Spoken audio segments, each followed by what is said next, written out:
season. But the rising heroes of the Busch Grand National Series have shown they have what it takes to make true champions. Last year here at Daytona, Joe Nemechek was involved in a fiery crash that got his season off to a bad start. Ironically, it would be the two drivers with whom he would battle for the championship, Bobby Labonte and Todd Bodine, that would pull him from the wreckage. Moments like that can take a mother's breath away, as it did when Joe won his first race of the year at Indianapolis Raceway Park. He went on to capture the series title in only his third year of competition. Many other rising stars of the Busch Grand National Series are anxious to challenge in '93 and try to take the championship away from Nemechek. And the quest begins today at Daytona. ESPN's coverage of Speed Weeks '93 continues today from Daytona International Speedway as we bring you same-day delayed coverage of the Goody's 300 Busch Grand National race. A huge crowd is on hand, the sun is shining, it's nice and warm, and we're set for an afternoon of competition. Good afternoon, everybody. I'm Bob Jenkins. Welcome again to Daytona and the Goody's 300. This race brings together the best of the Busch Grand National Division, plus a few regulars from the Winston Cup Series. It's always one of the best races of Speed Weeks at Daytona. Now, this year, Joe Nemechek, the defending champion, is back. Plus, there are some regulars from the Busch Grand National Division that are back again, but some newcomers to the series. More on this story as we go to Pit Road and John Kernan. Well, Bob, certainly one of those young drivers has to be David Green. You recall just 2 years ago here at Daytona, he shocked the racing world by winning the pole for the Goody's 300. A very successful rookie season on the circuit with a win and a pole, but at the end of the year, he lost his ride. Then last winter, seemingly thinking that his driving career may be over, Bobby Labonte tossed out a lifeline and pulled David in, giving him a job in his racing shops. Then when Bobby decided to go Winston Cup racing this year, he said, David, how about taking the Slim Jim number 44 Chevrolet and racing it for the Busch Grand National title? A lot of people think David is one of the candidates to win the title this year, but he, along with everyone else, will of course be chasing the defending champ, Joe Nemechek. For more on him, let's go to Dr. Jerry Punch. Well, John, he began the season with a fiery blaze, but Lakeland, Florida's Joe Nemechek ended the year as a ball of fire and became the 1992 Busch Grand National Series champion. He returns today to the scene of his worst nightmare. His task, not only to survive, but to win the Goody's 300. But the odds are against him. A Busch Grand National Series regular has not won this race since 1980, and he is just one of 4 Busch regulars to qualify in the top 10. He is surrounded by Winston Cup veterans, including the Intimidator, 3-time and defending Goody's 300 champion, Dale Earnhardt. And remember, guys, Earnhardt has won everything this week except the Florida Lottery. Bob? All right, thank you, Jerry. Benny and me in the booth today. Ned has a CBS obligation. 51 drivers attempted to qualify for this field, and a lot of big names didn't even make it. Bob, we've talked about for years. Every time we do a Busch Grand National race, we keep talking about what an advantage the Winston Cup drivers have. I think the Busch Grand National drivers have arrived. 51 drivers tried to make the field. Mark Martin, Phil Parsons, Rick Mast did not qualify for the Goody's 300. Now let's go back through the lineup. Back to 20th, we find Darrell Waltrip, Terry Labonte 24th, Sterling Marlin 26th, Davey Allison 27th, Jimmy Spencer 34th, and Dale Jarrett's car, which will be driven today by Mark Martin, all the way back in 34th. I think the Busch Grand National drivers have arrived.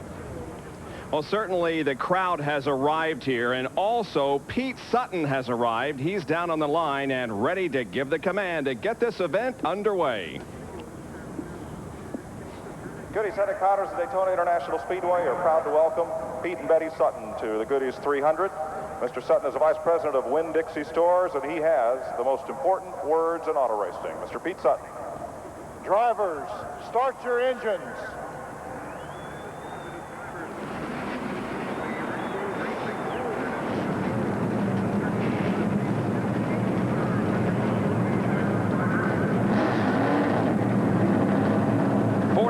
Drivers answer the call. They have fired their engines, and we get set now for 120 laps of competition on this 2.5-mile tri-oval at Daytona International Speedway. The Goody's 300 Busch Grand National race is just moments away on a beautiful Saturday afternoon. Our Speed World coverage is being brought to you by Quaker State. The Big Q is one tough motor oil. By Smooth Busch Beer and easy drinking Busch Light. And by Split Fire, the patented performance spark plug. It only costs more until you use it. 44 drivers are ready to go, and we'll be back with the starting lineup in just a moment. Our overhead shots at Daytona from the Goodyear Blimp Stars and Stripes. At the controls, Captain Dick Esch from Sunrise, Florida. Daytona International Speedway at a 2.5-mile tri-oval. Pole speed was 186.5. 48.254 seconds will go 120 laps, and the field is separated by just slightly over 1 second.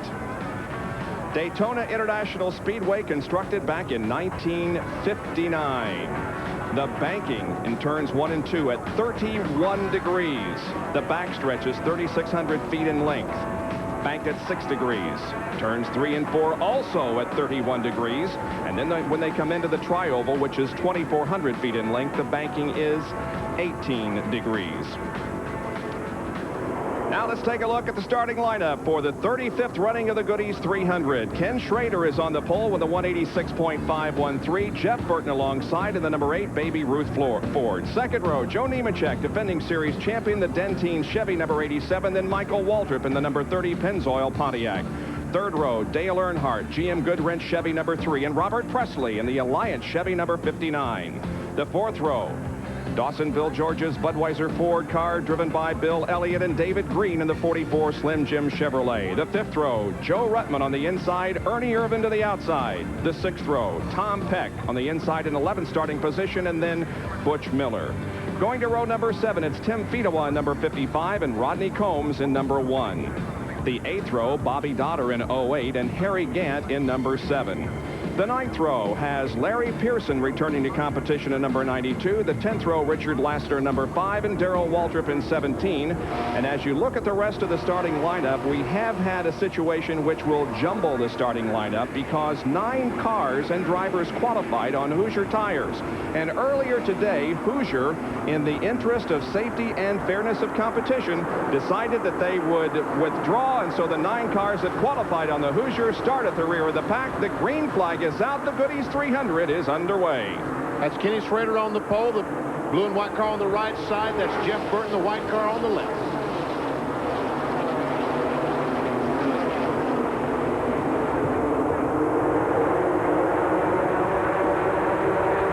And Schrader gets a jump, takes the lead, brings Joe Nemechek with him. A little bit of dust kicked up there at the that's a crossover gate, yes. Yeah, no problem. Just a lot of dust because that's where the passenger traffic came over the racetrack earlier today.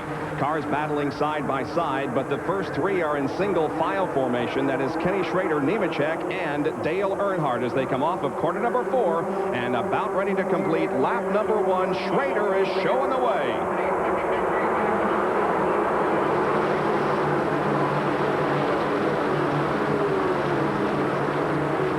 Looks like the race for 6th or 7th is the side-by-side. Ernie Irvin, David Green. Green is on the inside of the number 44 car that Bobby Labonte drove last year. Ernie Irvin is up high on the banking off of the second corner now and down the backstretch.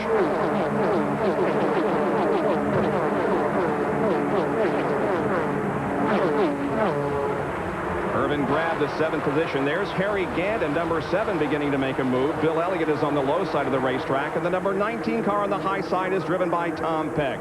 It's still Ken Schrader up front. Nemechek is right on the rear spoiler, along with Dale Earnhardt and Michael Waltrip. Jeff Burton, Robert Presley, and then Ernie Irvin, the top 7. Irvin was able to make that pass. Now he's in single file. He had some aspirations of passing Presley on the outside coming off the tri-oval, but fell back. Mike Wallace started back in 29th position in car number 9. This is our National Head Injury Foundation in-car camera. That's Hermes Sadler right directly in front of him. This is his first Busch Grand National race at Daytona. Looks like Mike is trying to pick up the draft there behind him as they head back into the... Oh, some contact there. Wow, that was close.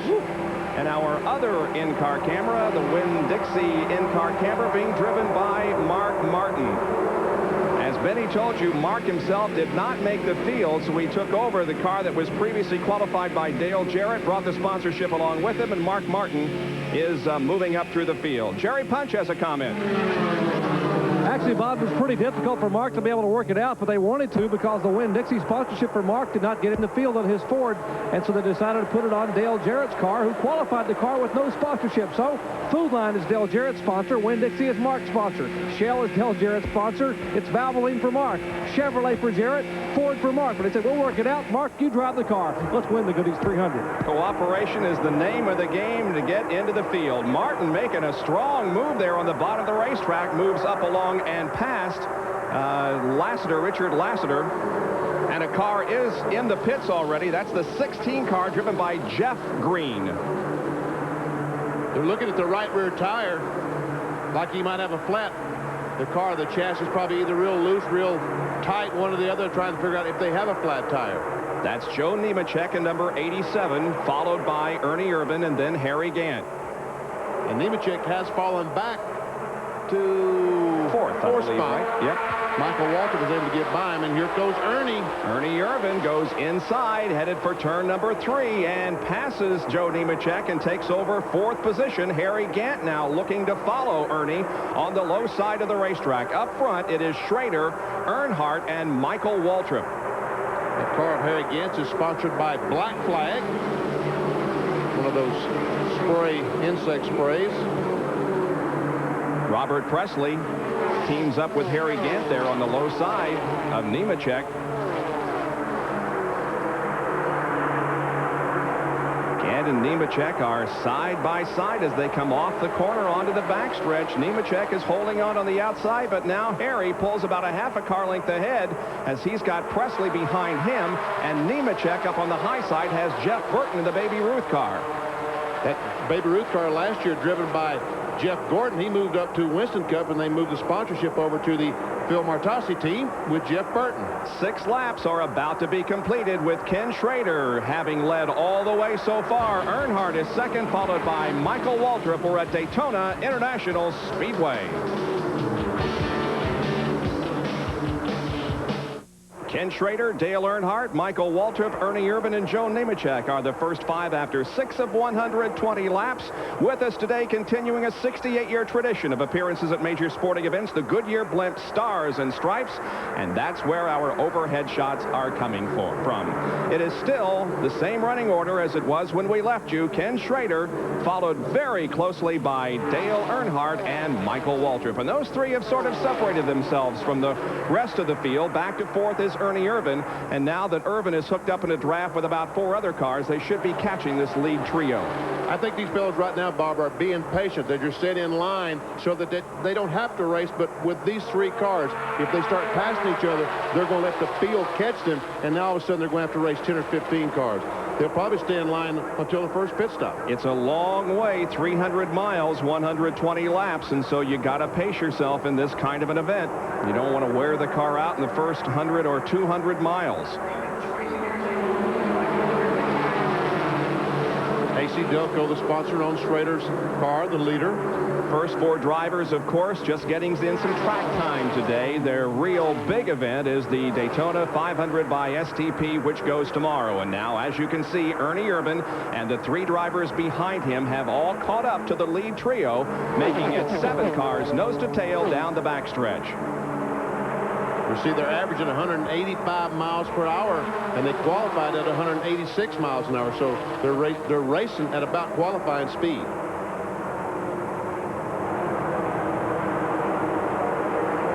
Here's Jeff Burton moving to the inside, and Mark Martin has really moved up through the traffic. Ever see Terry Labonte? That white car in front is Terry Labonte. Joe Rutland, Sterling Marlin in the black 48. And there's Bill Elliott, Darrell Waltrip, and that's Jimmy Spencer down on the inside. He's driving Jack Ingram's car.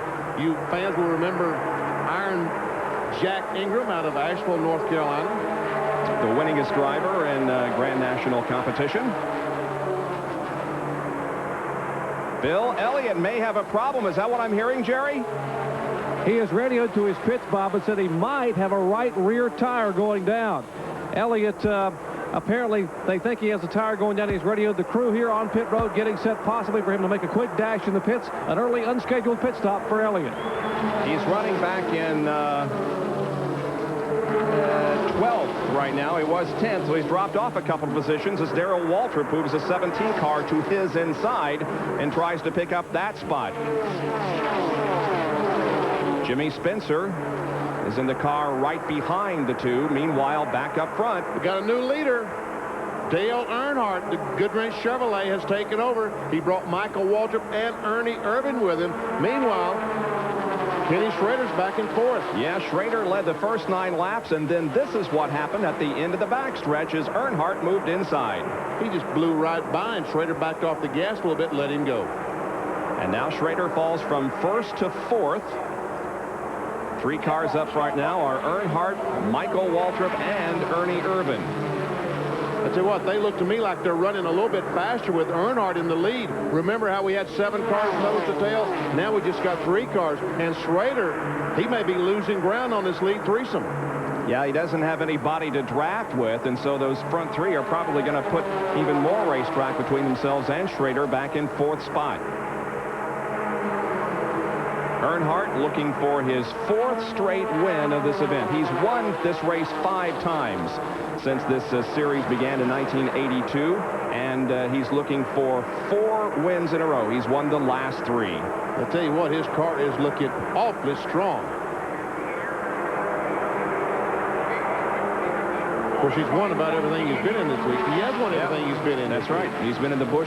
He was in the Busch Clash, and he was in the Twin 125 qualifier, of course. He won both of those, but said during the Victory Lane interview in the Twin 125 that he loves to visit Victory Lane at Daytona, but he sure would like to be there tomorrow. I'm sure he would. Never has won 18 times. Did I read he's won 18 times in Daytona? But yep, there it is. But he has never won the 500. 5 Goodies, 6 125s, 5 Busch Clashes, 4 weathered 1 Daytona 400 that's run in July, and the IROC race here. But a Daytona 500 win eludes him, and you can bet he's going to be trying to accomplish that feat tomorrow afternoon here at Daytona. Jerry, how about an update on Bill Elliott? Actually, Bob, what happened, the NASCAR observers around the racetrack reported that Elliott looked like he had a right rear tire. Now, did not come from Bill Elliott. And apparently they have spoken with Al Elliott. He said he does not have a vibration. The car looks to be going quite well. And Gene Roberts, the crew chief, says we don't have a problem. So that's the crew. And a battle for the lead up front as we'll continue to watch Bill Elliott. But now we watch Michael Waltrip take the number 30 car to the inside of Earnhardt and battle door handle to door handle with him in the 3rd turn as Ernie Irvin is right on the 30's back spoiler. So now Ernie has chosen Michael Waltrip to go with as he comes off the corner. Whichever car he chooses is the guy that's going to end up leading the race. Yeah, look at Earnhardt, how strong he is. Yep, they decided to fall in behind Earnhardt as he showed some momentum coming off the 4th corner. Meanwhile, our pole sitter Schrader has fallen back to 6th place. But he does have some cars to draft with at least. So that threesome should be coming up with the lead trio. Now see what happened when Michael Waltrip and Dale Earnhardt raced through that 3rd and 4th corner. They let that back 3, that next 3 cars, almost catch them. They're led by Jeff Burton and Harry Gant. And that's how quickly things can change in the draft. Now Irvin is looking to the inside of Michael Waltrip for 2nd position in the 4th corner. That's going to be a hard pass. It's going to be impressive if he can pull it off. Nope, he decides to drop in behind Michael Waltrip. So the order remains the same. It's Earnhardt, Michael Waltrip, Ernie Irvin, Jeff Burton, Joe Nemechek, and Ken Schrader at Daytona International Speedway. Back in a moment. ESPN Speed World today at Daytona International Speedway in the Goodies 300, and Captain Dick Ash from Sunrise, Florida is at the helm of the Stars and Stripes, the Goodyear blimp. That's the blimp that's giving you the overhead shots today here at Daytona. On the racetrack, it is still Dale Earnhardt leading Michael Waltrip, Ernie Irvin, Jeff Burton, Harry Gant, and Ken Schrader. Those 6 cars are running in the lead draft, and now they begin to lap some of the slower traffic. Already in 18 laps, we see Earnhardt going by. That was Troy Beebe, the banana boat car. And there we see Robert Presley and Jimmy Spencer running nose to tail. But here comes the race for the lead. There's the interval between the first 6 back to 7th position, which is Robert Presley and Jimmy Spencer, who appears to be one of the fastest cars out there. And Benny, he would probably be smart just to stay there for maybe a while and join the draft, and maybe they can catch up to this group of cars. And again, a challenge for the lead. Michael alongside Dale Earnhardt at the line. Earnhardt holds him off. Michael just can't get by, but as long as they're racing side by side, that's going to help Spencer and those guys in the back. He may have him, Benny. He had about a car length as they went into the corner, but Earnhardt took the Goodwrench Chevrolet up high and holds on to the lead. I thought I was going to see 3 abreast. I thought that Ernie would dive down on the inside and try to make it 3 abreast, but he's got problems of his own on the outside. That's Jeff Burton. Now we see the cars side by side, the first 4. Great racing. The Busch Grand National Series at its best at Daytona. There are your first 4, and coming back now to make it 2 abreast, 3 deep. Ken Schrader on the inside and Harry Gant on the outside. And still Earnhardt holds on to the lead. Now they've got Ernie Irvan caught on the inside with no one to draft onto. And he may go to the back here if these guys can stay in line up on top.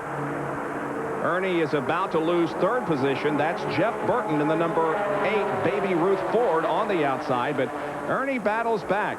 John Kernan has a report on Jeff Burton. Bob, I was talking to Jeff earlier this week, and he is extremely optimistic about this year. With Baby Ruth coming on board, a major sponsorship, some major sponsorship dollars, he feels he has a competitive team that could possibly win the Busch Grand National title. Now, these are all new cars. Remember, that team had an Oldsmobile last year, this year a Ford. They said it's been some adjustments, but so far, from the looks of things today, they've handled those adjustments very well. Now let's go further down pit road to Dr. Jerry Punch. Now take a look at Ernie Irvan's car, number 4, the Kodak Chevrolet, which is battling right now for a 3rd spot. NASCAR has noticed the back of the car starting to turn dark, possibly an oil leak out of the back of the Kodak Chevrolet.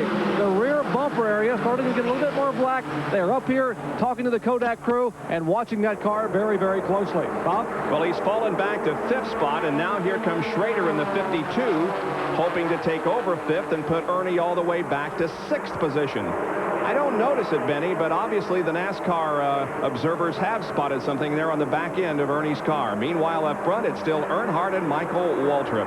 And Jeff Burton is able to get by now. He's closing up on the back of Michael Waltrip's car, bringing Harry Gant along with him. 22 laps out of 120 have been completed. Back in the pack, some other side-by-side racing. Terry Labonte is there. Jack Sprague on the outside.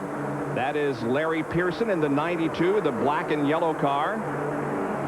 And I guess that's Todd Bodine. Is that Todd in the red car behind? No. I believe it is. Looks like Tommy Houston back behind Sprague in the blue and white car. Davey Allison then on the inside. We've got him 3 abreast going down in the 3rd corner. Boy, he shot by those 2, though, with ease. Wow, did he ever?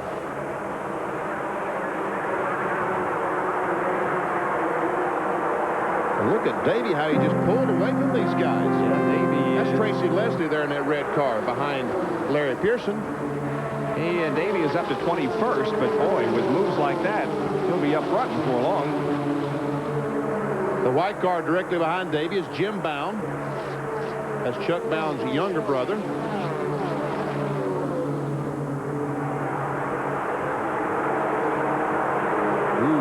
Jack Sprague. Very, very close racing back there. The red and white car, red and black car was Jack Sprague. There's Tracy Leslie in 72 and Davey Allison in number 28. He's up to 17th position already, so he's picked up 10 spots. Well, here comes Burton. Yeah, Burton is making a bid for 2nd position on the low side. Now drops back. Somebody's getting black flag. And I believe it's going to be Ernie Irvan. Jerry told us about that. Irvan, running 5th, has been black flagged. Now Harry Gant battles alongside of Burton for 3rd place. That's a great shot from that blimp, isn't it? It sure is.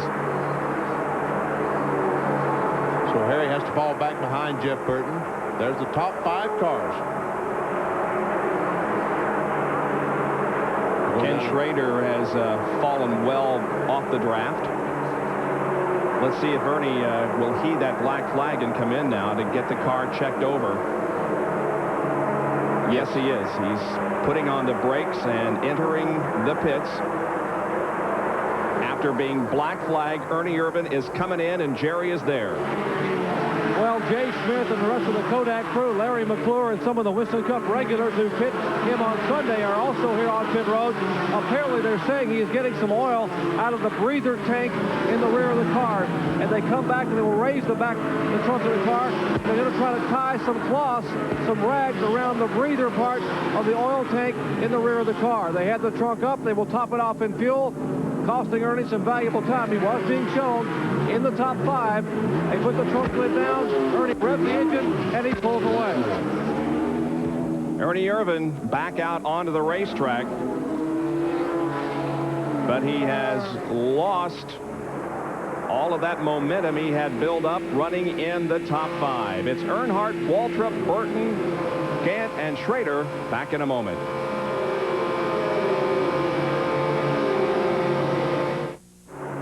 The Goody's 300 at Daytona International Speedway. There are your top 4 plus Ernie Irvan. The top 4 are Earnhardt, Michael Waltrip, Jeff Burton, and Harry Gant. Running 4th in line is Ernie Irvan, but he is a lap down because he made a black flag pit stop to check a possible oil leak. And Jerry Punch has a report and an update on Ernie Irvan from pit road. Bob, they brought Ernie Irvan down pit road. Apparently, he had oil coming from a breather on an oil tank in the rear of the car. They put some rags around the breather, strapped them in, wiped the rear of the car off, and Ernie Irvan has gone back on the racetrack. Unfortunately, some of the drivers who had to slow down because their windshields are being covered in oil, like Kenny Schrader. And now Ernie has come back out on the racetrack right in front of Kenny Schrader once again. So, as Kenny put it, sometimes it doesn't pay to get out of bed. Well, Ernie running in front of Harry Gant, who has dropped back a little bit. Now he passes Jeff Burton, and maybe Jeff is going to experience that leaking oil coming back on his windshield. Well, if Ernie still has some oil coming out of the back of the car and he gets on Burton's windshield and Jeff complains to his crew, hey, I'm getting oil on my windshield, they're going to complain to NASCAR, and then Ernie will be black flagged once again. But if the oil leak is solved, he needs to get up in front of Dale Earnhardt if he can. The caution flag should come out. He'll be able to make that entire 2.5 miles. Well, Michael Waltrip is still running in second position, has been there for the last several laps. John, what's his strategy at this point?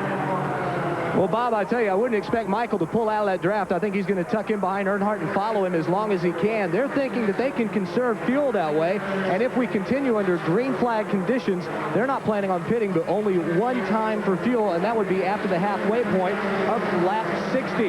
So a little roll of the dice here with Ronnie Silver in the Michael Waltrip pits. Well, of course, pit strategy is always important in a race. We'll see if Michael Waltrip's strategy pays out for him. There's the crew checking the mileage that he's getting. And here we see Ernie has passed Michael Waltrip. He's now is in second place. And Bob, he's got a very good race car today. It's a shame if the oil leak is solved, he could still win this thing. He could get the lap back if he gets around Earnhardt, and we have a caution. He could get his lap back then and become a contender after all. There we see they come up on the Ed Barrier car, the Grease Lightning automobile. Earnhardt goes by. Ernie goes by, and looks like he's going to stay up high and let all the fellas go by on the inside. Now moving back to the second pack, it's led by Ken Schrader, the pole sitter. That is Robert Presley behind him. And then behind Robert is Jimmy Spencer and Bill Elliott. And these fellas have been maintaining that distance for the past few laps. Looks like they're running about as fast as the leader, and meanwhile there is the leader, Dale Earnhardt. And we understand that Michael Waltrip is complaining that his windshield is getting covered with oil. And so that problem that Ernie Irvan got black flagged for may continue to be a problem. Meanwhile, he sure isn't driving like it. He's trying to get his lap back by passing the leader, Dale Earnhardt. Tell you what, Earnhardt's car is really fast today. Do you see him up on the high side just pull back by Ernie Irvan? But Ernie He may have him. Yeah, he may. And then again, he may not. Earnhardt is way up on that 31 degrees of banking. Irvin takes a run at him coming off the corner. Pulls alongside of him down the backstretch. 3,600 feet here that they'll cover in about 4 seconds. But no, Earnhardt is continuing to keep him back there. And Michael, I'm sure, would rather run there than behind the 4-car if it is still leaking. He could play dirty pool and help the 4-car go by Earnhardt and let Earnhardt get his windshield covered with oil. If, in fact, the 4-car is leaking oil.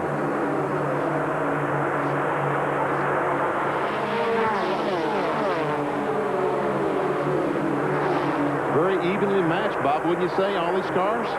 These 5 cars have been running together for the last several laps. After we lost Ken Schrader in the draft, these 5 cars have stayed right together. Ernie back in 36, the lap down, but not representative of how well that car is working. It's Bobby Donner, I think, the yellow car they were overtaking. We have not had a caution so far in the first 36 laps of this race. It is moving along very quickly at an average speed in excess of 186 miles an hour, and that is as fast or faster than they qualified. And the race record is only 157.1, of course, with some cautions, and that's held by Jeff Bodine. As a matter of fact, Bob, that's almost exactly the speed that they qualified, and they've averaged, Earnhardt has averaged that for 36 laps. Not bad. Of course, remember, when they're out there qualifying, they're by themselves, and the car is doing everything it can by itself. But when you get out there with other cars, you've got the advantage of the draft that can indeed increase the speed. And it does substantially, obviously. You know, Earnhardt is really, his car seems to be very good on the bottom of the racetrack. He moves to the top of the racetrack. His car seems to be good. I guess he's just trying different places.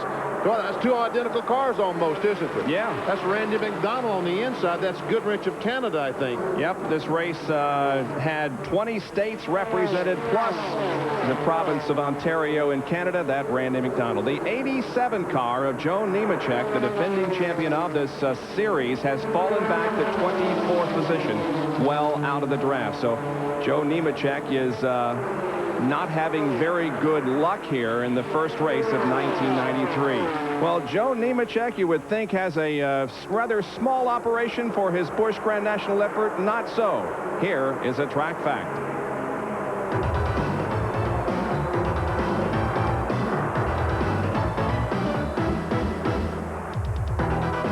Track facts are brought to you by Quaker State. The Big Q is one tough motor oil.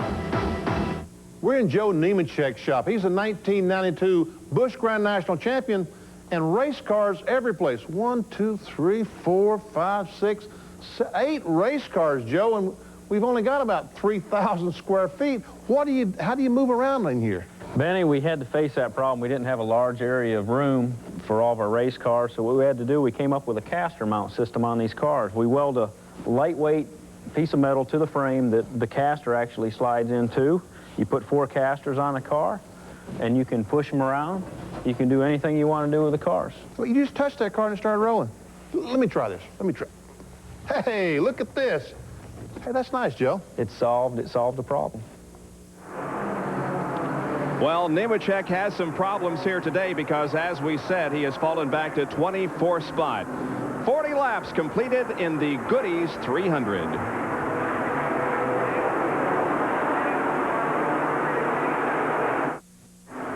ESPN Speed World at Daytona for the Goody's 300, and Dale Earnhardt continues to lead Michael Waltrip, who is in second position again. Ernie Irvin, the car there, third in line, is a lap down because of a possible oil leak. He had to make a pit stop. They put some rags around a breather, tied it around, and maybe he stopped the problem because NASCAR is not black flagging again. He is certainly making the car run well, no question about that. It has not slowed him down in any way. But it's still Earnhardt, and boy, that car has been flawless so far. He can run high. We see this time he's going high, he's running high, he's running low. Anywhere on the racetrack is a crash. Crash in turn 2. That's Todd Bodine in the 34 car that's made heavy contact with the outside wall. One other car, Terry Labonte, in the white 14. Down in the grass. There may have been a couple of other cars involved. Looks like Todd is going to be able to get the car started again. But the fiddle-faddle machine is crunched. It is crunched. And there we can see, where's the car? Is that Mark Martin? It's Mark Martin in 32, yep. Looks like he may have had contact with Todd. Front of that car is banged up. Labonte's spin. I don't think Labonte has made any contact with anything. It may have come close to the inside wall, but I don't believe it did either, Benny. Here it is from another angle. Never see Labonte's car spinning around. I don't see any. Oh, that's Tom Peck. Yep. SK2's car down on the inside. I didn't see any contact on his car either. And from the in-car camera driven by Mark Martin. Oh! So Mark Martin evidently has the same kind of damage to the front of his car. Boy, that was heavy impact. The 34 car has made it back to the pit area, and they're assessing the damage right now, but it is banged up in the front and the back. It's hard to think they could fix that car so he could go back on the racetrack even at any kind of speed. First caution of this race coming out on lap number 41. And there you can see Todd, who has gotten out of the car and is himself surveying the damage. So obviously he isn't injured. But the fiddle-faddle car has been badly damaged in an accident in turn number 2. 41 laps into the 120-lap Goody's 300.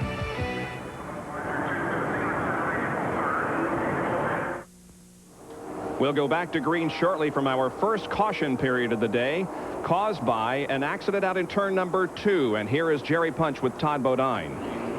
Bob, Todd has climbed from the car. Todd, the car heavily damaged your Chevrolet. What happened out there?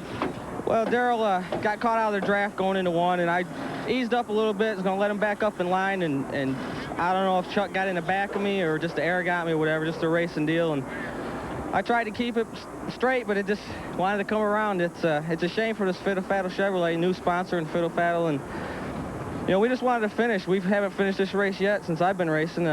It's a shame. We had a good car. Brother Brett helping work on the car. How bad is it? Can you get it back in? Well, it's not going to be competitive by no means, but you know, we'll get in, ride around, get some points. Todd Bodine, a 3-time winner last year, has a tough start to 1993. And here's how it looked from the in-car camera carried by Mark Martin. We can see Mark Martin going along, and boom.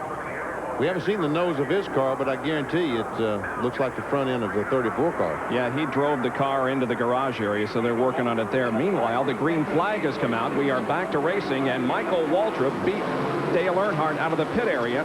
And so as the green comes out, Michael Waltrip is the leader of the race. And you see the Busch Grand National cars restart the faster cars on the inside, slow cars on the outside, just the opposite of the Winston Cup cars. And Ernie Irvin was not able to get his lap back. He was positioned outside of Michael at the drop of the green flag, but as you can see, Waltrip has pulled away from Ernie, so he's still a lap down. And meanwhile, Robert Presley got out of the pits third. Good pit stop for him. And all these cars, fuel only, did not change any tires. As a matter of fact, I don't think that any of the lead cars will change tires all day. They'll run 300 miles on the set of tires. Robert Presley solidly in third position, challenged from behind by Jimmy Spencer, and that's Jeff Burton up on the outside. And look at Jimmy Spencer on the inside. Food City Chevrolet of Jack Ingram's. And look at Dale Earnhardt as he moves inside and passes Michael Waltrip with ease and takes the lead back. Robert Presley now challenging Michael Waltrip for second spot as they're side-by-side off the second corner. The press is caught on the inside with no drafting partner unless it's Jimmy Spencer behind him. Close up on his back bumper. That'll help. Also involved in this draft, besides Jeff Burton up there in white, is Bill Elliott.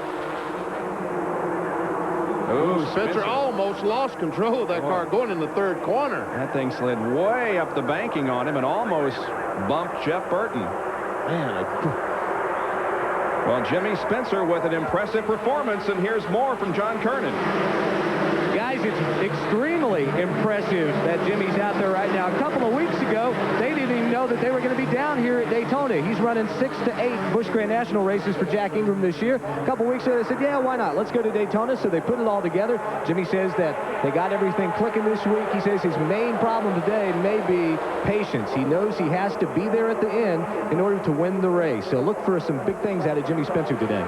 Well, Spencer started all the way back in 31st position, but now is right up there with the leaders and continuing to see Ernie Irvan try to get that lap back. And Benny, again, we emphasize that problem that he might have with the breather, the oil breather, is not slowing the car down in any way. No, it's not slowing it at all. As we can see, he's one of the fastest cars out there. If it, in fact, is losing any oil, it's only the people behind him that have a problem because the oil would get on the windshield, as some of the drivers have been complaining about. Jerry Punch has an update on our pole sitter, Ken Schrader. Well, Ken Schrader made a pit stop when they had the caution flag a few minutes ago for the Todd Bodine incident, but he had to come back down pit road again because he was tapped by a slower car. He was exiting the pits and bent the right front fender in against the tire. So Timmy Kohut called him back in. They pulled the fender away, and unfortunately for Schrader, it put him back in the pack. The car's running well, but he's mired way back in heavy traffic.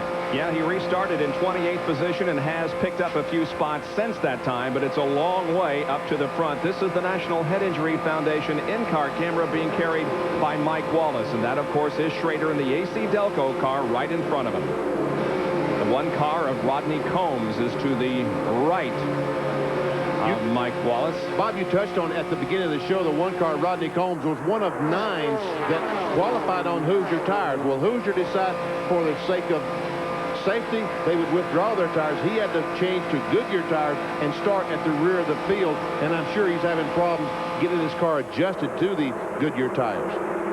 There's Wallace in the number 9 cars. That's Rodney Combs running right beside him. Meanwhile, up front, it is Irvan passing Michael Waltrip and now moving in behind the leader, Dale Earnhardt. And Bill Elliott has got the Budweiser Ford up in the 5th spot. That's a Jim Ruggles engine. Would you believe that Jim Ruggles, so long associated with the Buick V6, is building some Ford V6s this year? This is the Bill Elliott car, has the Ruggles engine. Also, the 8 car of Jeff Burton, I believe, has a Ruggles engine. Ernie Irvan is a lap down, trying to get it back. Meanwhile, Robert Presley in car number 59 moves his machine to second, passing Michael Waltrip off corner 2. He made that look awfully easy. He sure did. He just drove right by him. The first 5 cars plus Ernie Irvan right here. Earnhardt seems to be running higher more consistently than ever. Maybe he's found that his car gets around the racetrack better, a faster speed up high than it does low.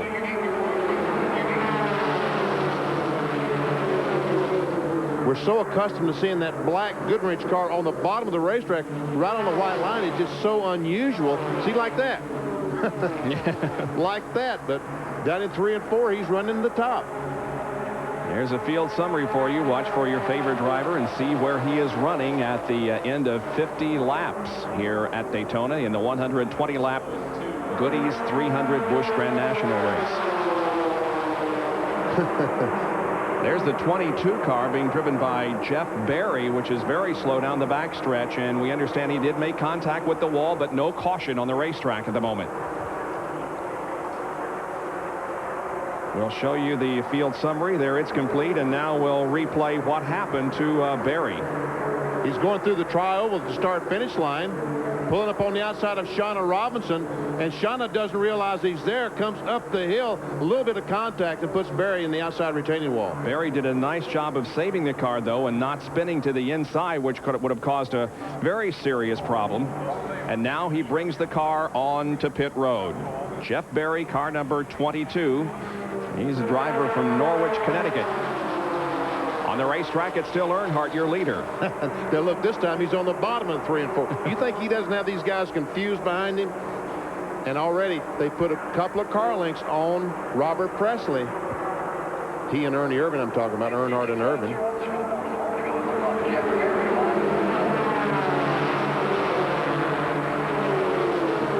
There's a shot from the Goodyear blimp. Hovering overhead, Daytona.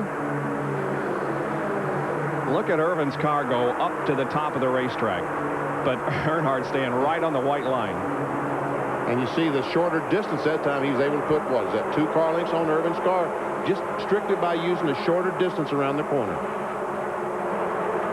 But Irvan able to make up that distance in the draft down the straightaway, and here he goes on the inside trying to make that momentum work for him. Now he knows he can come up.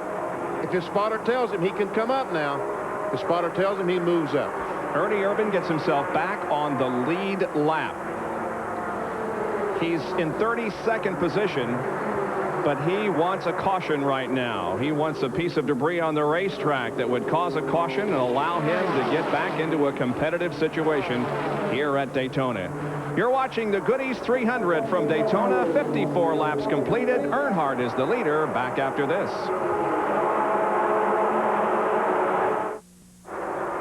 The Goodies 300 from Daytona International Speedway on the day before the Daytona 500 on ESPN. 55 laps have been completed. It is an absolutely perfect day for watching an auto race in Central Florida. Temperature is in the upper 60s. And a crowd of several thousand have turned out for this event here. They're seeing some good racing, but a race that has been, for the most part, all Dale Earnhardt. And the Goodyear blimp is overhead, providing our shots from above the 2.5-mile tri-oval. And Earnhardt is still leading the race as we go down to the racetrack. There's Tommy Houston going down pit road, making an unscheduled pit stop. There we see Jeff Berry once again. He made some contact with the outside retaining wall. He's back in the pits. There's Tommy Houston, who is making his 331st consecutive start in Busch Grand National competition. He has never missed a race. Jerry is there.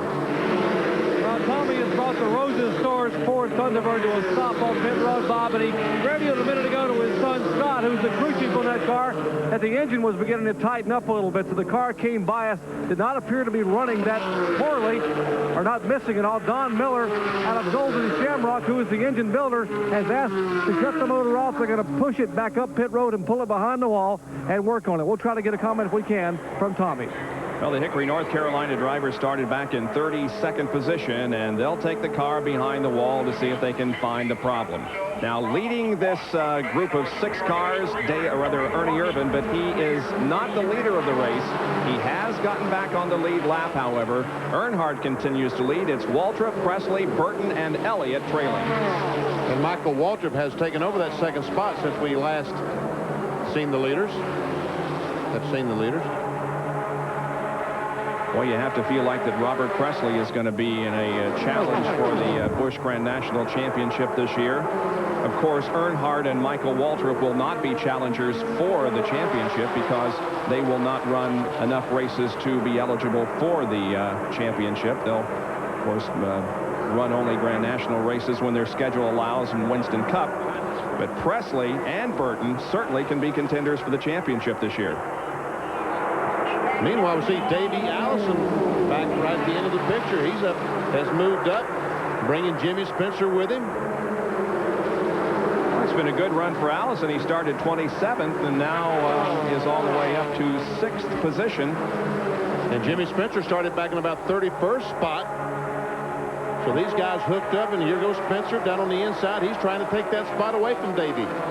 He must have known the camera was on him. They drafted together to close in, and now they reverse positions, and Spencer takes away the spot from Davey Allison.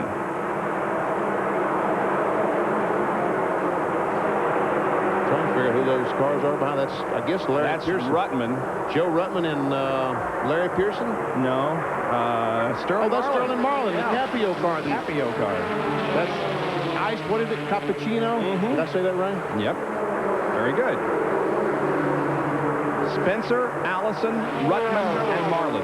That's Dick Moroso's car. Joe Rutman driving the 20 Dick Moroso car, and as you said, sponsored by Fina Lube. The same sponsor on his Winston Cup car. I would imagine Spencer said, look, let me go buy the 28 car and see if we can run faster with me in front. If we can, that's what we need to catch up with the front pack. Right. Yeah, I don't think we could say they were necessarily racing for position there, but they just wanted to see if Spencer getting up there ahead of Allison would mean they could all close in on this lead group. And here is Earnhardt once again trying to put Irvan a lap back. And Irvan does not want that to happen. We can see him move down, trying to slow Earnhardt down. But Earnhardt has the momentum. There's a slower car up there. Michael Waltrip couldn't figure which way to go. He was on the bottom, moved up to the top. Now Robert Presley is on the inside, and he may be in get trouble. Shuffled back. Yeah. Irvin trying to get some draft off that slower car up there, and it worked. Cross flags indicating halfway through this one. It's Earnhardt out in front. And how about an update, Jerry, at the halfway point on Ernie Irvin? Well, unfortunately for Ernie Irvin, the report from some of the drivers behind him in that package that there's something coming out of that car number 4 once again. In fact, that may be Dale Earnhardt was trying to go by him to keep him getting his windshield covered with oil. Now Jerry having a little bit of trouble with his mic. We'll get it corrected, but again, drivers are complaining that there is something coming out of the back of that number 4 car. And as Benny, as it went through the tri-oval, you could see a little bit of discoloration at the back of that race car. I was not watching that, Bob. I didn't. You see, Earnhardt pulled down, take some draft, trying to get some draft off that 4 car. And meanwhile, Jimmy Spencer and Davey Allison have caught those running up front. So maybe that was a good move by Spencer. Yeah. Maybe he is, in fact, a little bit faster than Davey Allison. As we can see, they have, as you said, caught the pack. Yep.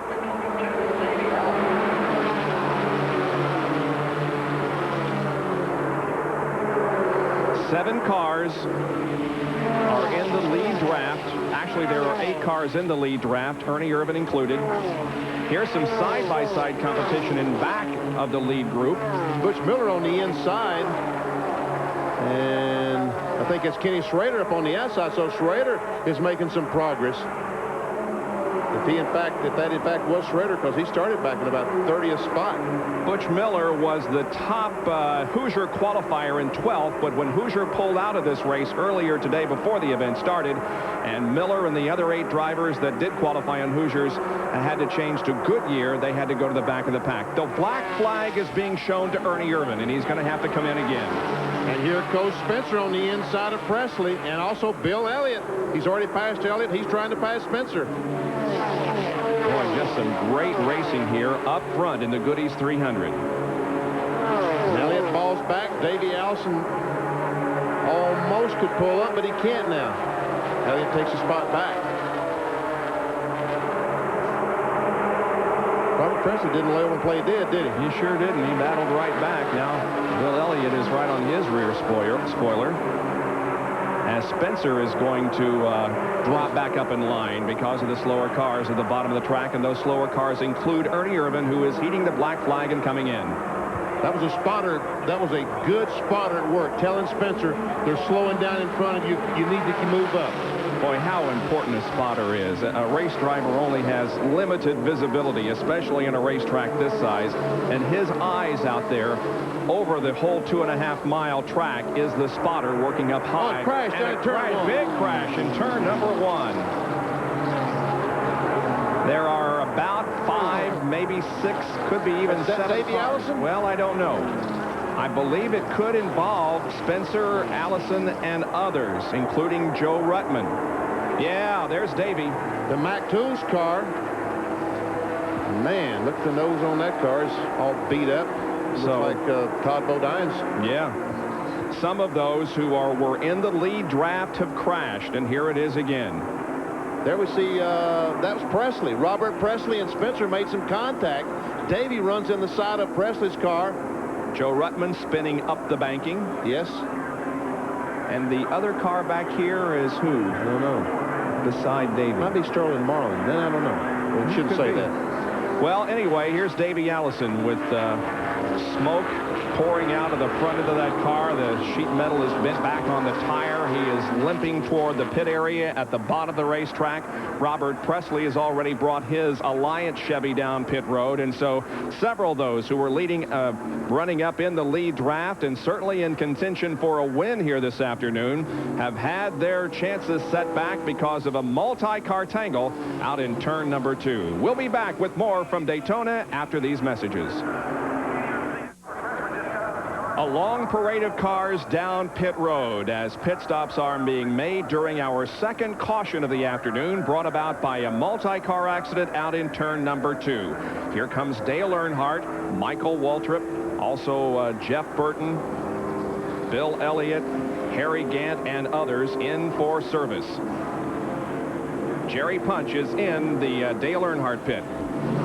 While during his first pit stop, Earnhardt did not take any tires, just they put fuel in the car. This time, Tony Eury and the crew will change right side tires and now come around to the left side.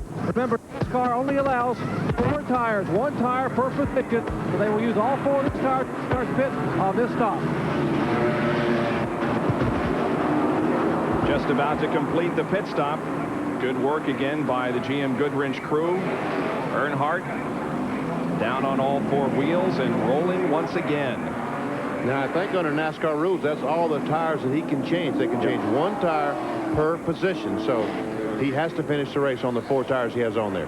Here is the reason that we are under caution.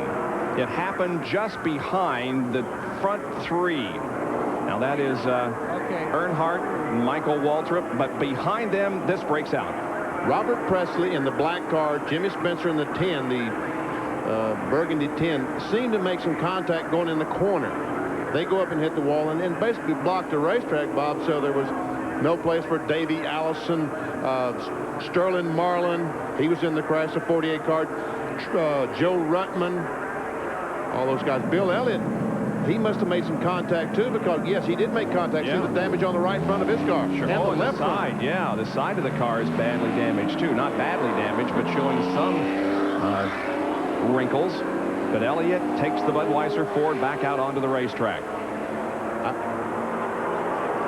So this changes the whole complexion of the thing. It's still pretty much Dale Earnhardt's race at this point, with Michael Waltrip, his most serious challenger, but now with several gone, others enter as potential winners. We're still under caution here at Daytona, but we're going back green in just a few moments. The pace car still has the field in tow. Coming off of our second caution of the day, brought about by a multi-car accident out in turn number 2 that has eliminated several contenders, including Davey Allison, Robert Presley, Joe Ruttman, Jimmy Spencer, and Sterling Marlin. Green flag comes out on lap 71, and we're back to racing. And Harry Gant now has the lead. Joe Nemechek up into second, and that's David Green in third. These fellows did not change tires. We saw Earnhardt change 4 tires. He's back mired in the pack. But you can bet that those cars with the fresher tires will be coming through. You see Derry Labonte down on the inside. 3 abreast at the end of the backstretch. Closing it now down now to 2 abreast. There's David Green in car number 44. Steve Grissom in the blue 31. And the 97 car is Joe Bessie, one of the Busch Grand National North competitors. And look at him come off the corner. Is that 3 abreast? Or... Oh, man, they all... Oh, we got a spin. Michael Waltrip is in the wall. Somebody hit him. 98 car, looks like. Jim Bound also involved, and there's another car spinning with some pretty heavy damage to the car. Boy, when we were watching that whole group of cars that were 3 abreast coming off 4, and this happened behind that, and I don't know whether Michael was hit by someone or not, but he got sideways, and as he hit the outside wall, he was hit by Jim Bound. And here is who? Larry Pearson, the Stanley Tools car. Some heavy damage to his car. He spun behind Waltrip and Bound. He takes the car behind the wall. Well, we're glad to see Larry Pearson back in Busch Grand National competition, former champion of this division, but we certainly didn't want to see his first race back in that way, and Michael Waltrip is out surveying the damage. All right, let's take a look at it and see if we can tell what happened. There we see Michael. He's already in the wall, and we can't really tell what happened. And back there we see Larry Pearson at the very top of the picture spinning. That's Jim Bound, the white car, who ran in the back of. That's Jim Bound running in the back of the 30 car. And we see, looks like Shauna Robinson just barely she did a got good job. by. Whoa. She did a fantastic job of missing all the mess. That's Jim Bound walking over to the ambulance, waving to the crowd, telling him he's okay. And John Kernan is with Ronnie Silver. Ronnie, have you had a chance to talk with Michael to find out exactly what happened out there? Maybe some oil on the track? All he said was he'd gotten a little oil. and spun, but I heard on the intercom there that it mashed the back end of it, and we were going to be out of the race. So the Pennzoil Pontiac was really running good. We was really looking forward to those last laps if we'd have got back, when it all got back where it was, but maybe next time. Maybe next time. That's Ronnie Silver, Michael Walters, crew chief, and one of the saddest things you can see down on pit road, the teams wrapping up, getting their tools put back into the carrier to haul back to the garage area. And so another contender falls by the wayside, and here's Earnhardt coming in. All right, he's going to try to make it one of two things. He's going to try to make it the rest of the way on gas or his windshield. Someone was losing some oil, and he has oil on the windshield. They're really doing a massive cleanup job on the windshield. Look at him trying to get the windshield cleaned up. I guess that's what this is all about. I would guess so, yeah. Well, how'd you like to run about 190 miles an hour and can't see where you're going? Yeah, I sure would. I wouldn't run 190 miles an hour if I had 20/20 vision. They got the problem corrected on the windshield of that car, and they've got a full tank of fuel in it. We are 12 laps past the halfway mark, so he'll probably be able to run the entire rest of the distance.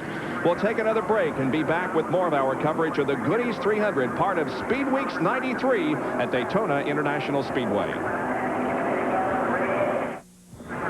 Just about to go back to green from our third caution period of the day. Michael Waltrip in the wall in turn number 4, and he is out of the race. Well, you thought that NASCAR just sanctioned stock car racing? Wrong. Today they took another step. They began sanctioning the Mayflower Truck Driver Challenge. 3 events coming up this year. The first one was today. Now, 2 identically prepared Mayflower trucks went side by side on 2 identical obstacle courses. And the driver with the fastest time was declared the winner. They went through the pylons, making sure that all the adjustments were just right, making sure that their skill levels were just right. Well, some of the time. Anyway, the driver with the best performance today was Ricky Simmons, sponsored by the Citgo Racing Team. He did it in 1:04.94 with no penalties. Congratulations to Ricky Simmons. Our AutoZone race recap. Harry Gant has led 8 of the 75 laps that we have completed so far. 3 caution periods, total of 14 laps, 7 lead changes among 5 drivers, and the average speed because of our cautions down to just a little over 151 miles an hour. Those that have dropped out of the race include Sprague, Martin, most of these because of accidents that we have had on the course. And as far as lap leaders are concerned, well, there are the 5. Earnhardt, Schrader, Gant, Michael Waltrip, who's out, and Larry Pearson, who was also involved in that most recent crash. Harry Gant is at the top of the field right now as they take the green flag and go back to racing with Joe Nemechek running in second spot. Yes, takes him down in turn 1. He and Nemechek able to get by Joe Bessie, the slower car on the outside.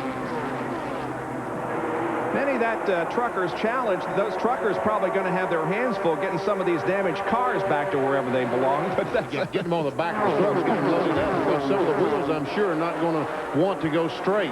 And I believe if I had a house full of furniture to move, I'd call on Mr. Ricky Simmons, who appears to be the best, at least out of those who competed in the Mayflower Truck Challenge today. Ricky Simmons is the truck driver of the Citgo Ford. That's how he was in the competition. It was truck drivers that haul these race cars all over the country all year long. Now we see that white car is Terry Labonte. That's David Green in third spot. Labonte fourth, and 31 car, I can't remember his name. Well, the 31 car is Steve Grissom. Yeah, right. The Channel Lock car, I can remember his sponsor, I just can't remember his name. That's typical of a race driver. Harry Gant showing the way in number 7. Defending series champion Joe Nemechek is second, and Dale Earnhardt is coming through. Out of my way, please. 3 abreast. Why does that not surprise me? That's Butch Miller on the outside. And that is Jeff Burton up high in the number 8 car, and Earnhardt's going to have to go up high and make it 3 wide as the slower car is on the low side. Hermie Sadler on the inside. He wisely stays down out of harm's way. Darrell Waltrip is running right behind Butch Miller as Earnhardt now hooks up with Burton and tries to come up to the front. The 12 car is Ed Barrier. Ooh, some really tight racing going on here. Barrier trying to get out of these faster cars' ways. Almost ran in the car on the inside of him, trying to get out of the way, and there goes a guy on the outside of Darrell Waltrip. Meanwhile, there's Earnhardt. Ooh, Burton The car came up in front, so he just turned left. Earnhardt follows him. These guys trying to work their way back up into the top 10. They made pit stops during the most recent caution, and now trying to get back up front. That was Randy McDonald in the GM Goodwrench Canada car. From Oshawa, Canada. There we see David Green is being pushed to the back. That's their pole sitter back. Kenny Schrader, the white and blue car, is the pole sitter, Kenny Schrader. And John Kernan has a comment on David Green. David Green's team has elected not to change tires while pitting under both of those caution laps just earlier in the race, and the most recent one, I should say. A little tongue-tied down here, is a little loud. But he has radioed in. The car's just a little bit tight off the corners. And one other thing, some of the teams may try to go the rest of the way on fuel, but Green's crew, David McGee, the crew chief, says the calculations show they're about a lap short on fuel. Oh, okay. We'll watch for that. Well, a lap short means that they'll gamble. They'll try for it. Oh, yeah. Here's Ward Burton down on it. There's Earnhardt trying to go by Jeff Burton. The picture we saw just before that was Jeff Burton's brother, Ward Burton, trying to go take a spot away. There's Dave Rezendes, the Peak antifreeze split-fire spark plug car. Earnhardt weaving his way through traffic at the end of this line. But Harry Gant continuing to show the lead over Joe Nemechek.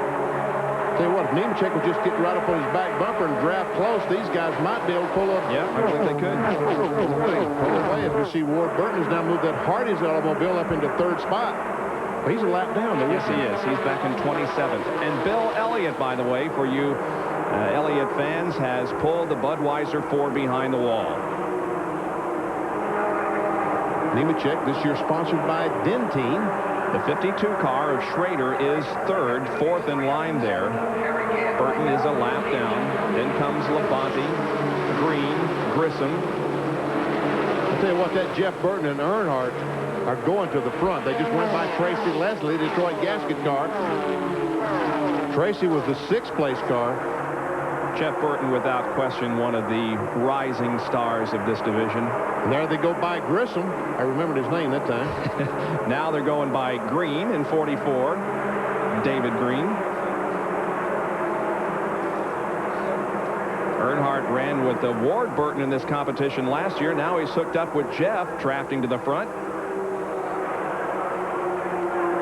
Overhead once again from the Goodyear blimp. And these guys continue their march towards the front.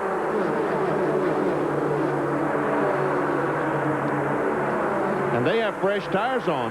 The cars in front of them have not changed tires, so it could be an advantage to Earnhardt and Burton. Oh, one car way That's up Ward high. Burton, way high. He was almost up in the marbles and throwing some dust. There we see him on the outside of Kenny Schrader. Schrader was trying to get by Ward Burton. He and Terry Labonte trying to team up and go by. And here comes Jeff Burton. And Earnhardt's going to dive on the inside and go with the Winston Cup guys. Oh, he's going to dive on the inside of Labonte. There ain't no way he's going to run with anybody. He's passing them all. Man, that was close. What a gutsy move on Earnhardt's part. Earnhardt back up to fourth now, right on the rear spoiler of Ken Schrader. As Schrader moves up to challenge the second position of Nemechek. Now Schrader sees Earnhardt back there. He's hoping he and Dale Earnhardt can hook up and go by Harry Gant, take the lead. Terry Labonte watching from behind in that 14 car. He's joined the draft down on the low side of the racetrack behind Earnhardt. There they go by the second place car, and look, Schrader takes the lead, and here comes Earnhardt to take second place. Ken Schrader, who was the pole sitter and fell back in the first stages of this race, has now moved back to the front, and Earnhardt is right with him. Labonte and Gant are side by side for third position. Labonte on the inside, Gant outside. Tell you what, they need to get this issue resolved pretty soon. Oh, look here, Earnhardt going for the lead, Bob. In the second corner, Earnhardt takes the GM Goodwrench Chevrolet to the low side and easily takes the advantage away from Ken Schrader. So it's Earnhardt back on top of the Goodies 300 with 84 laps down. So he stopped and changed 4 tires, and in what, 8 or 9 laps, took the lead? Pretty impressive performance. He just could make this 4 in a row. As you said earlier, he has won this race 3 years in a row, the last 3 years. Only 4 drivers have won this race since 1982. Earnhardt has won it 5 times. Darrell Waltrip has won it 3. Jeff Bodine twice, and Bobby Allison was the winner of this race back in 1988. Earnhardt going for 4 straight wins in the Goodies 300. He is back on top. We're glad you could join us for this Goodies 300 at Daytona International Speedway. We'll be right back.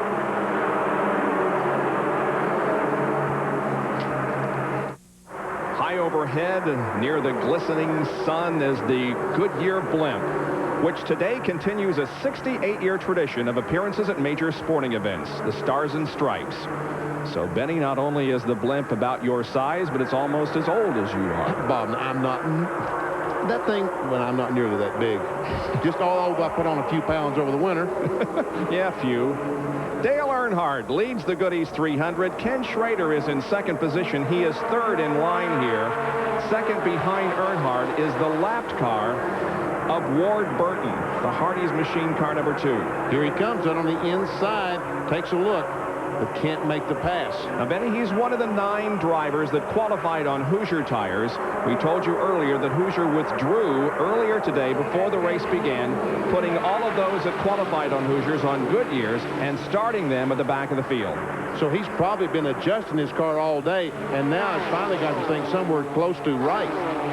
Boy, he loves to run that high line up there in the second turn, doesn't he? He has been throwing dust for the last 15, 20 laps up where no one else has been all day long. John Kernan has a comment on Ward's performance. Well, the reason Ward is down a lap or so is because early in the race, guys, he was having ignition problems. The engine developed a miss. They finally worked on that, got a chance to work on it under the first caution period, got it fixed up. You're right, they did. They were one of the teams that had to change over from Hoosiers to Goodyears, but they feel they've got that problem licked. Now they just want to see if they can make up some time, a lap on the racetrack, and get back in this event. I'll tell you one thing, if you had anybody besides the 3 car in front of him, I'd say he might have a chance, but Earnhardt just hasn't been passed consistently all day. A couple of guys have gotten by, but it didn't take Earnhardt long to get back by them again. And word is, it's a 79 car of Dave Resendiz is going to be black flagged as we show you another field summary. Look for your favorite driver. This is how they were running last time around. Not this lap, but the lap before this one. At the moment, we have 20 cars on the lead lap. There you can see those that are a lap down. By the way, the number 2 car running in 26 is 2 laps down. We've been saying that he is a lap down, but indeed he is 2 laps down to the leader. And there's the black flag coming out for 79, or maybe it was 72. That's 79, Resendiz. All these cars in line trying to get the maximum performance out of the car by using the draft. There we see Resendiz, the car who was black flagged by NASCAR. He's right behind Steve Grissom. And he probably will be coming to the pits the next lap. Yes, we see him going slow down the back straightaway as Butch Miller pulls go by on the outside. He was running in the second group of cars behind the 8-car lead draft. Dave Resendiz, car number 79, Pete Ford about to enter pit road after being black flagged. And so he drops the car on the pit road. And that's another Ford. We see many more Fords on the Busch Grand National Circuit this year than last. Last year it was Jeff Gordon. This year, Tommy Houston. Now Dave Resendiz, Jeff Burton. He relinquishes 11th position to heed the yellow flag, or rather the black flag, and come in for a stop. There are the 8 cars that are running in the lead draft, and all but one of them is in the lead lap. Looks like everybody's pretty content right now, Benny, to ride out the next few laps before making any moves. Well, right now there's nothing to be gained. They just stay in line and try to get away from the 8 or 10 cars in that next group behind them, so they can settle this thing amongst 7 or 8 cars rather than 15 or 16. While everybody is kind of holding their line right now, let's take a lap around Daytona in the National Head Injury Foundation in-car camera. And why do you ask that such an organization sponsors an in-car camera? Well, they're very concerned about the public's awareness of traumatic brain injury. It's the leading cause of death and disability in people 34 years of age and older. And we're trying to give this organization some exposure and to further the great work that the National Head Injury Foundation does in all forms of sports, but it's certainly motorsports also. Yeah, well, and two of you see him signaling to someone behind him, said, look, let's go on the outside. And who better to talk about medical situations than our own Dr. Jerry Punch. I think it's wonderful that Mike Wallace and that crew are allowed the National Head Injury Foundation to put that insignia on the side of the car. You know, it's such a worthwhile cause. The national spokesman for that organization is Jim Brady. Many of you may remember Jim Brady. He was the press secretary for President Ronald Reagan, and unfortunately he was there the day that an assassination attempt took place, and he was shot and sustained a head injury. But Jim Brady is the national spokesman for the National Head Injury Foundation based in Washington, D.C. Bob? Thank you, Jerry. An extremely worthwhile organization. Mike Wallace is carrying the in-car camera for us today. Right behind the 27 car, driven by Roy Payne, one of the ARCA drivers that's moved into the Grand National ranks for today's Goodies 300. Meanwhile, back at the lead, nothing has changed. Nope, nothing has changed. Earnhardt continues to lead. Schrader runs in second place. Harry Gant third. Then Jeff Burton. Terry Labonte, Tracy Leslie, Joe Nemechek, David Green, Darrell Waltrip, and Chuck Bound. That's the top 10 cars. There's a little bit of body damage on the right front of Schrader's car. Have you noticed that? Yeah, he made some contact on pit road earlier as he was leaving the pit. Someone coming in the pits and some contact. Had 3 cars unscathed. Yeah. Dale Earnhardt. He is just unbelievable in this race. Let's see if we can pick up that. Yeah, you can see it on the right front. Very corner of the race car. There's some damage. We'll try to get a real tight shot of it as it comes through the tri-oval. Yeah, there it is. We can see that. Flapping a little bit. That was done on pit road. 97 laps completed. We're approaching the 100 lap mark. This is a 120 lap event. Dale Earnhardt firmly in control of the Goodies 300 at Daytona. There's a top 5 back up after this.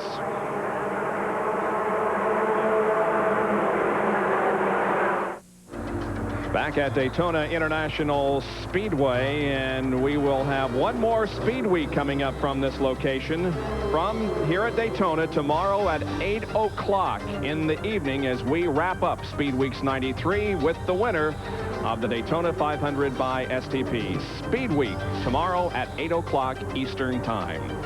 Well, we have a lot of Busch Grand National races to televise for you here on ESPN. This is the schedule. Darlington, South Carolina is our next race, then Bristol, Tennessee. Kroger 200 from Indianapolis Raceway Park. Others include Brooklyn, Michigan, again at Bristol, again at Darlington, as we carry the championship of this division to its conclusion. Now, looks like that Ward Burton, well, he has passed Earnhardt down in 1 and 2 as you were showing that promo for our Busch races. He passed Earnhardt. Well, Earnhardt passed him back the next corner. Would have nothing of that. And a yellow flag is out. Turn 2 debris is the call. So now Burton is going to try to race Earnhardt back to the line to get one of his laps back. He's following Earnhardt. He is 2 laps down to the field, so even if he does pass Earnhardt and come back, it will mean he's still a lap down. There is the debris. It's right at the crossover, Benny, where the passenger traffic comes in across the racetrack before the race began. And once again, the spotters up on top of the roof of this tower has told these guys the racetrack gets clean, you can race back. And Earnhardt races him back to the line. And Ward didn't get by him, so he's still going to be 2 laps down, I believe. How about pit stops, Benny? I don't think they'll stop. They've got enough fuel to go the distance. We've only got 19 more laps to go, and so we believe that there will be limited pit stops on this 4th caution of the day. Over $500,000 at stake here in the Goodies 300. Back after this. Yes. Back at Daytona International Speedway, and the sport that we love so much can sometimes be so cruel. And so it was yesterday with an old friend of ours, Joe Boer, who was killed in the Goody's Daytona Dash race here at the Speedway yesterday. Joe was always had a smile on his face, always seeking you out in the garage area, very often to give you a bag of popcorn because he grew popcorn up on his farm in northwest Indiana. Great competitor, Joe Boer, killed yesterday at the age of 51 here at Daytona. The race must go on, and so it does. The field coming out of turn number 4 about to see the green flag and a resumption of competition. And when they see the green, it'll complete lap 105. They'll get it on lap 106, and so we'll have just about 14 more laps of competition. The pace car pulls off, as we see from the in-car camera. Earnhardt brings them down, and the green flag is out.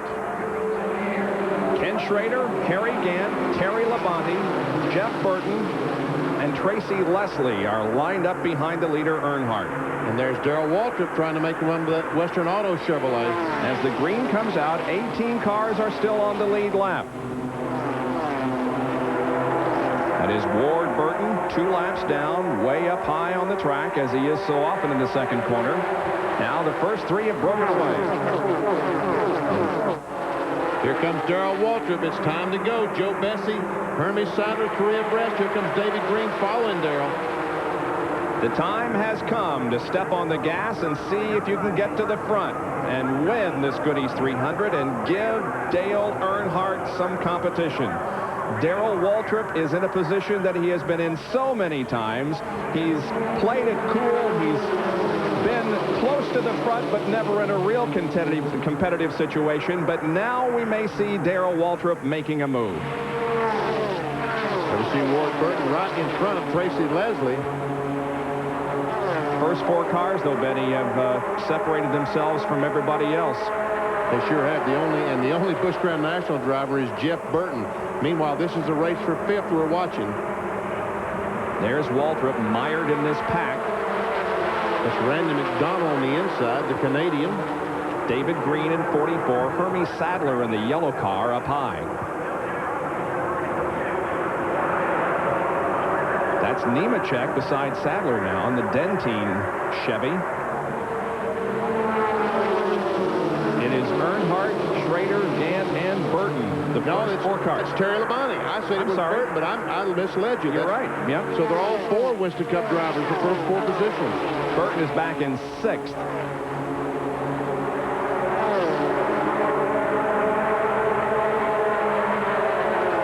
I'm not so sure that anybody is going to give Dale... Crash coming off 2. Oh, several cars once again involved in a crash. That's Tom Peck in 19 spinning to the inside. That's Mike Wallace carrying our in-car camera that is also crashed. Here's the 27 car of Roy Payne still going, but obviously with some heavy damage in the front end. The race back to the line. We'll see who's going to win it. Well, Earnhardt, Earnhardt. Slater, Harry Gant. Positions really didn't change as everybody backed off. There's Mike Wallace in the number 9 car. He's having trouble getting that car restarted after sliding to the infield grass off of turn number 2. There really isn't much to start. Looks like just, well, he's got it going now, but there's some heavy damage to the front of that car. There was just a tremendous amount of traffic as they came off that corner. Here's the in-car camera shot. We can see where the hood's broken loose at the back. Here's a replay, and we pick it up as the spins have already begun. Watch this yellow car, Bob. Well, he goes out of frame, but he flew through the air like a kite. Who was that? Do you know? I guess it was Daughter. Was that Bobby Daughter? Could have been, yeah. He's in a yellow car. Wasn't Sadler because he was running up further to the front, I believe.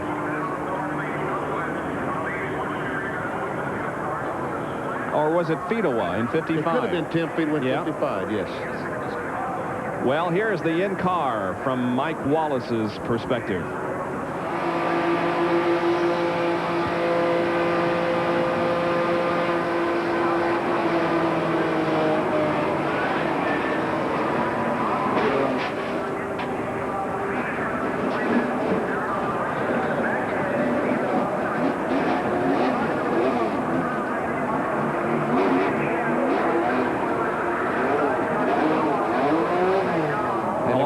to a stop. And all you can do is hang on, isn't it? And that was the 10 feet of a car. Yes, it was that we saw.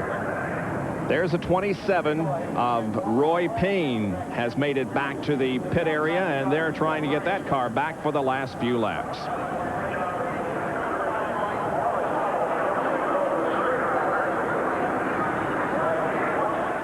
It has been ESPN's pleasure to once again be associated with some great racing during Speed Weeks here at Daytona International Speedway. Today, our same-day delayed coverage of the Goody's 300 Busch Grand National Race.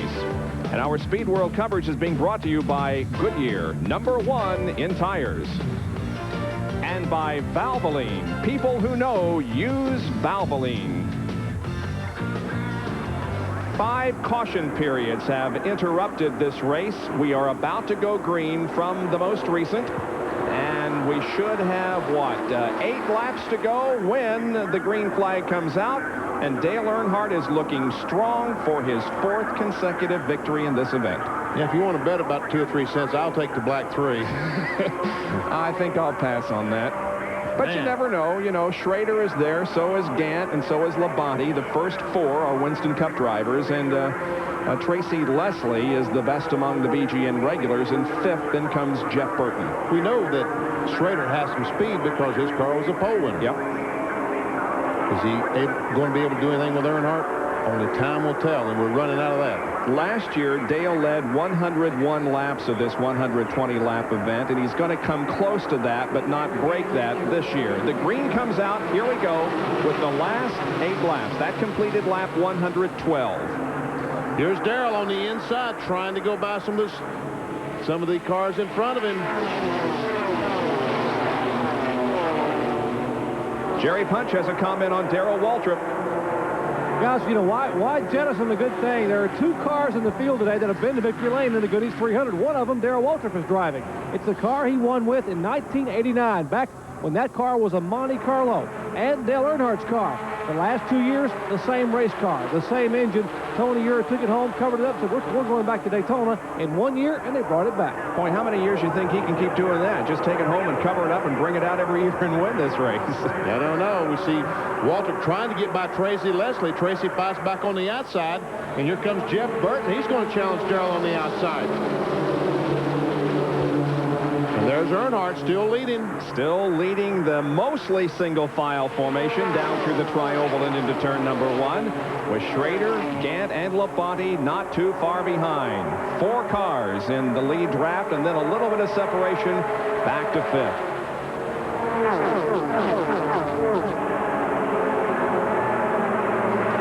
These cars awfully tight. Maybe Schrader and Gant, if they hook up and go together, they can do something. But you have to think that that's in their strategy, maybe, or at least they're thinking about doing that, because that, I believe, is about the only way that they're going to have a possibility of beating Earnhardt. Meanwhile, Tracy Leslie and Ward Burton is drafted up on the back bumper of Terry Labonte. And we'll again tell you that that orange and blue car, 5th in line, is 2 laps down, driven by Ward Burton.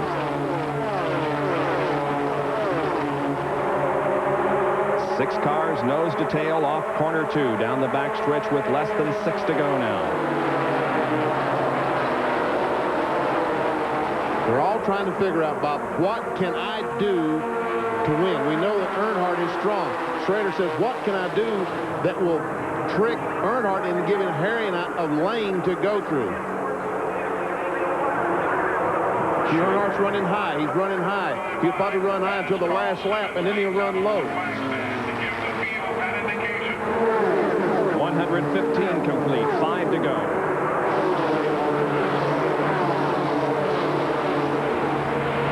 Burton pulling out of line to the inside.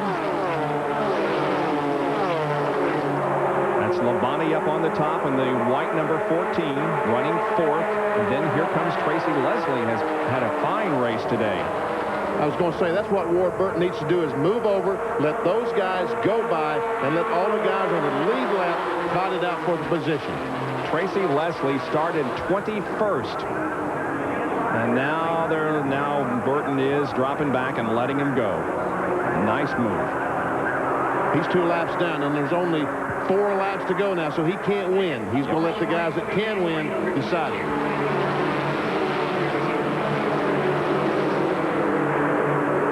There's his brother, Jeff Burton, down there, back behind that white car. Jeff has had a good race.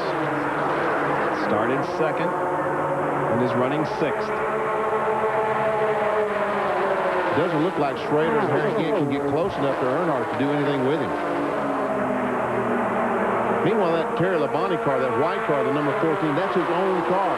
He has started his own Busch Grand National team this year, and his father, Bob, who was Bobby's crew chief last year, is the crew chief on that car. They'll come down and complete lap number 117. 3 more laps to go. Now, if Dale Earnhardt does hold off the competition and win this race, it'll be his 16th Grand National Super Speedway win, the most in BGN history. John Kernan has a report. Bobby, you're just talking about Terry Labonte out there starting his own race team. 2 years ago, he qualified the first time for this event. Then his brother Bobby, who was running for the points race in BGN, wrecked his car on Friday before the race. So Terry gave up his car to Bobby, who then wrecked it on Saturday and totaled that car. So what happened, the car that Bobby Labonte wrecked on Friday, he gave it to Terry to make up for the Terry car that he wrecked on Saturday.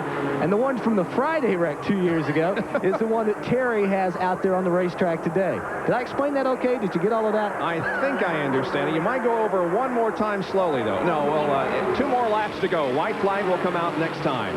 Earnhardt, Schrader, Gant, Labonte, Leslie, your top 5 in the lead draft.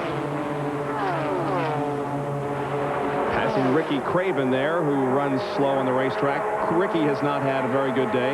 He's 21st, a lap down.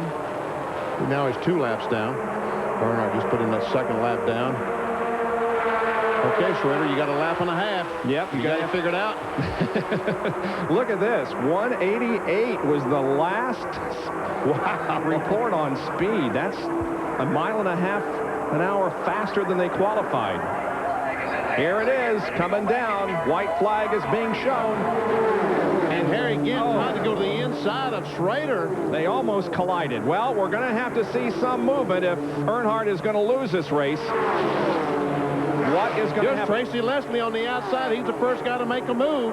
Up on top of Terry Labonte in the battle for 4th, but Labonte has good momentum coming off the corner and takes back 4th position. We see no movement at the moment up front.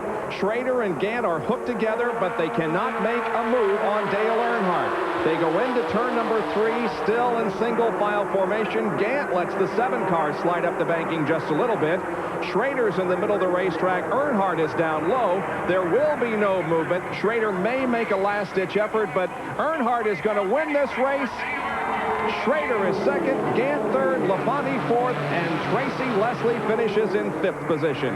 And Darrell Waltrip leads another group of cars down, and he finishes unofficially in 7th. There's the GM Goodrich crew. They have won another race here at Daytona. A Busch Clash victory, a twin 125 win, and now the checkered flag in the Goody's 300. This is his 6th victory in this event, his 4th in a row, and his 19th win in the series. And it was an impressive performance. He had him covered just about all the way from the drop of the green flag. We'll be back to talk with the winner after this. Back at Daytona International Speedway, where Dale Earnhardt beat Ken Schrader and Harry Gant today in the Goody's 300. We'll go to Victory Lane in just a moment. First down to John Kernan, who's with Tony Eury. Very happy Tony Eury. Tony, what do you guys got in that race car that nobody else has? I think the biggest deal is between the seat and the steering wheel, really. It's been a good race car. We've raced this car for 2 years. One, we brought her back. That's 4 in a row for us, and matter of fact, it's even the same engine, so we got a good combination. We don't want to get rid of it. Now, Jerry said you guys just covered up after Daytona. Did you have to do that this year? No, we had to work on it a little bit this year. They got out the new templates. We had to work on it a little bit, and but we didn't have to do a whole lot to it, and anything we did, most of the stuff we did to it helped it a little bit. Well, he may not look like it, but Tony Urey is very, very happy. I'm sure another person who's very happy is Tony's driver, Dale Earnhardt, who's in victory lane with Jerry Punch. Thank you very much, John. It seems appropriate. This driver has been giving others headaches all week long here in Daytona, and today he wins the Goodies 300, the 4th in a row. Dale Earnhardt, congratulations. Thank you, Jerry. You know, I'd like to thank the Goodies folks and Jim Goodrich and all the folks with their sponsor. They did a great job. Tony Urey and all the team did a good job. It's the 4th year they've won this race in a row, and this is the 3rd year with this race car, so they've done a good job with it 3 years in a row. You lost a little ground a couple times, but the car drafted back up almost flawlessly. Oh, it did a super job. It drove great and ran good in the draft. And Schrader and the guys were shooting at us there at the end, but we had enough to hold them off. The car got a little wide, but Schrader had his hands full of hair and him trying to get by him too. Could this be an omen? Could this be the year, Dale? I hope so. Everything's going great here in Daytona. We're looking forward to tomorrow, I guarantee you. Dale Earnhardt winning the Goodies 300 in the Goodrich Western Steer Chevrolet. And take a look at the picture here. Taylor, Teresa, and all the family here in Victory Lane to celebrate. He's had a lot of victories at Daytona in the past week, but hadn't scored a single Winston Cup point yet, Benny. And I know that the place that he really wants to be is in that spot tomorrow after the Daytona 500 by STP. I guarantee you, Earnhardt, with all of his victories and what have you, the Daytona 500 trophy on his mantle would be the #1 trophy. You're watching the complete field rundown of our Goodies 300 here this afternoon. We'd like to remind you that we have another live Speed Week coming up tomorrow that will air at 8 o'clock Eastern Time. We'll talk to the winner of the Daytona 500 by STP. And, of course, our regular coverage of NASCAR Winston Cup competition begins at Darlington in the late part of March. 15 big races that we'll televise for you this year here on ESPN, including, of course, the final one at Atlanta Motor Speedway. Place where we'll wrap it up and determine a Winston Cup champion for 1993. Our congratulations to Dale Earnhardt, victorious here at Daytona this afternoon. For Benny Parsons, John Kernan, and Dr. Jerry Punch, this is Bob Jenkins. Thank you for being with us. So long, everyone.